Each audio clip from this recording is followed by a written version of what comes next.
നമ്മളിൽ പലരും അമ്പലങ്ങളിലും പള്ളിയിലും പോയി പ്രാർത്ഥിക്കാറുണ്ടല്ലേ. എന്നിട്ടും എനിക്ക് മാത്രം ദൈവം ഒന്നും തരാതെ എന്താണ്, എന്റെ സങ്കടം മാത്രം ദൈവം എന്താ കേൾക്കാതെ എന്ന് പറയുന്ന കുറെ ആൾക്കാരെ നമ്മൾ കാണാറുണ്ടല്ലേ. ഹായ്, എന്റെ പേര് നിഷ, ലൈഫ് കോച്ച്. കുളിച്ചൊരുങ്ങി അമ്പലങ്ങളിൽ പോയതുകൊണ്ട് മാത്രം കാര്യമില്ല. നമ്മുടെ ഉള്ളിലെ മാലിന്യങ്ങൾ ആദ്യം എടുത്തു കളയണം. എന്താണ് നമ്മുടെ ഉള്ളിലെ മാലിന്യങ്ങൾ? അസൂയ, ദേഷ്യം, പക, കുശുമ്പ് എന്നീ മാലിന്യങ്ങൾ എടുത്തു മാറ്റിയാൽ മാത്രമേ നമ്മുടെ പ്രാർത്ഥനയ്ക്ക് ഒരു ഫലമുണ്ടാകൂ.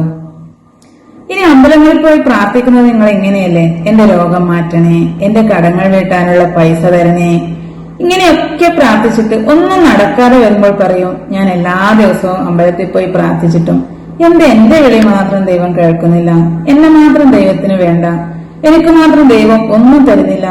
ഇങ്ങനെ പറയുന്ന കുറച്ച് ആൾക്കാരെ നമ്മൾ എപ്പോഴും കാണാറുണ്ട്. ആദ്യം നമ്മുടെ ചിന്ത മാറ്റണം. അതുപോലെ രോഗം, കടം എന്നിവയൊക്കെ നെഗറ്റീവ് കാര്യങ്ങളാണ്. രോഗത്തെക്കുറിച്ചാണ് നമ്മൾ എപ്പോഴും ചിന്തിക്കുന്നതെങ്കിൽ രോഗങ്ങൾ വിട്ടുമാറാത്ത അവസ്ഥ വരും. അതുപോലെ എപ്പോഴും കടത്തെക്കുറിച്ചാണ് പറയുന്നതെങ്കിൽ കൂടുതൽ കടം വാങ്ങാനുള്ള സാഹചര്യം നമ്മൾക്കുണ്ടാവും.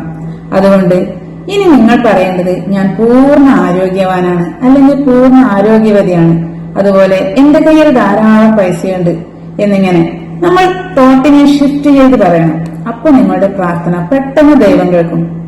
ഈ വീഡിയോ നിങ്ങൾക്ക് ഇഷ്ടപ്പെട്ടിട്ടുണ്ടെങ്കിൽ സബ്സ്ക്രൈബ് ചെയ്യുക, ലൈക്ക് ചെയ്യുക, ഷെയർ ചെയ്യുക. അതുപോലെ എന്റെ ഹാപ്പിനെസ് ക്ലാസ്സിലേക്ക് പങ്കെടുക്കാൻ താല്പര്യമുള്ളവർ താഴെ കാണുന്ന എന്റെ നമ്പറിലേക്ക് കോൺടാക്ട് ചെയ്യുക. അതുപോലെ എന്റെ പേഴ്സണൽ സെഷനും അവൈലബിൾ ആണ്. Thank you.